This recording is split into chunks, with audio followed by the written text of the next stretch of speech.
25년 전 가을이 깊어가던 어느 날 남편과 이런저런 이야기를 나누다가 시어머니 이야기가 나오면서 둘이 치열하게 싸웠다. 하루가 멀다 하고 시어머니 이야기만 나오며 부부싸움을 하는 바람에 정말 이대로는 못 살겠다 싶은 생각이 들었던 시절이었다. 남편은 부부싸움 후에 말도 없이 나가버리고 나는 겨우 100일이 지난 둘째 아들을 보면서 화가 가라앉지 않아서 씩씩대고 있었다.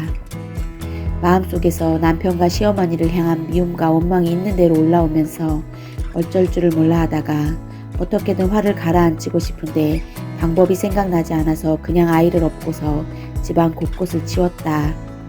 그러던 중 서재 책상 위에 있던 양호회에서 나온 얇은 소식지를 우연히 보게 되었다. 그 당시 남편은 지인의 소개로 양호회에 다니고 있었다. 그렇게 책상을 정리하면서 마주한 얇은 소식지 한 장이 내 인생의 전환점이 될 줄은 꿈에도 몰랐다. 그 안에는 괴로움의 원인이라는 법문이 있었다. 법문에는 내가 한 번도 생각해 본 적이 없는 방법으로 괴로움을 해결하는 법이 적혀 있었다. 사람이 살면서 겪는 괴로움이 어디서 오는지, 괴로움을 해결하기 위해서는 어떻게 해야 하는지에 대해서 쓰여 있었다. 청소를 하다 말고 아이를 내려놓고 무엇인가에 홀린 듯 글을 읽어 내려가면서 괴로움을 이렇게도 해결할 수 있을까 하는 생각이 들었고 온몸에 전율이 흘렀다. 그렇게 대승불교 양호회와의 인연은 시작되었다. 그로부터 몇 개월 후 1997년 3월 대승불교 양호회에 정식으로 입회하면서 시작한 마음 공부는 내 인생을 송두리째 바꾸어 놓았다. 처음에는 글을 읽고 잠깐 동안 엄청난 감동을 받기는 했지만 솔직히 괴로움의 터널 속에서 맞닥뜨린 방법이 얼마나 도움이 될까 싶었다. 과연 나만 마음을 바꾼다고 해서 결혼 생활이 행복해질까 의심스러웠다. 인생의 갈림길에서 선택한 방법이 행복을 가져다 줄 것이라고 크게 기대하지 않았다. 하지만 너무 힘들고 괴로워서 그저 내가 고집하는 것들을 마음속에서 내려놓으면 어떻게 되는지 보고 싶었다. 그렇게 시작한 마음 공부는 내가 전혀 생각도 못한 결과로 나타났다. 법문을 듣고 나를 돌아보는 마음 수행을 하면서 자연스럽게 의심스러운 생각들은 사라졌고 오로지 내 마음의 산을 넘기 위해 나 자신과의 치열한 싸움에 몰두하게 되었다. 그렇게 마음의 산을 넘다가 간혹 지쳐서 힘들거나 포기하고 싶은 생각이 들면 부처님께 기도를 올렸다.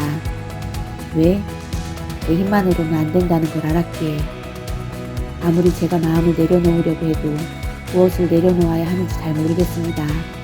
어떻게 하면 제 마음을 내려놓을 수 있는지 알려주시면 반드시 저희 고집스럽고 나쁜 성품을 고치겠습니다. 그렇게 기도를 하면서 도대체 내가 이 상황에서 무엇을 고쳐야 할까, 어떻게 마음을 바꾸어야 할까 하는 생각으로 나를 고쳐보려고 노력했다. 이 세상에는 원인 없이 오는 것이 없고 반드시 그만한 이유가 있다라는 법문을 믿고 내 안에서 문제를 찾아보려고 했다. 그러면서 계속해서 나의 잘못된 생각, 마음들을 바꾸려고 하자 신기한 일들이 많이 일어났다. 평소에는 전혀 몰랐던 내 마음을 집중해서 더 자세히 볼 수 있게 되었다.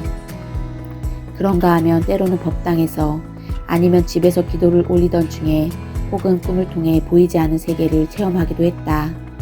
가까운 사람들과의 전생 인연을 보기도 하고 성인들께서 내가 무엇을 잘못하고 있는지 어떤 것이 잘못되었는지 알려주시기도 했다.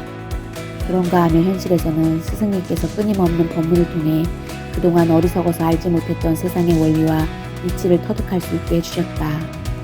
전생 인연을 본다든지 기도나 꿈을 통해 체험을 하는 것은 부처님께서 주신 가피였다. 아무것도 모르던 내가 그 법문을 읽고 나에게 잘못된 것이 있는 것을 인정하고 조금이라도 고쳐보겠다는 마음을 내자 가피를 통해 나를 바꿀 수 있도록 기회를 주신 것이었다. 그 가피는 내가 이 세상을 보람되고 행복하게 살 수 있게 해주셨고 좁고 답답한 인식을 깨서 생각과 마음이 바뀔 수 있도록 해주셨다. 마음 공부를 하며 시작했던 기도와 수행 그리고 부처님의 가피가 없었다면 아마도 나는 이미 세상을 등진 사람이 되었을지도 모른다. 하지만 다행히 운이 좋게도 죽고 싶을 만큼 힘들었던 시절 속에서 만났던 마음 공부는 나에게 세상을 다르게 보는 눈을 주고 행복을 선물해 주었다.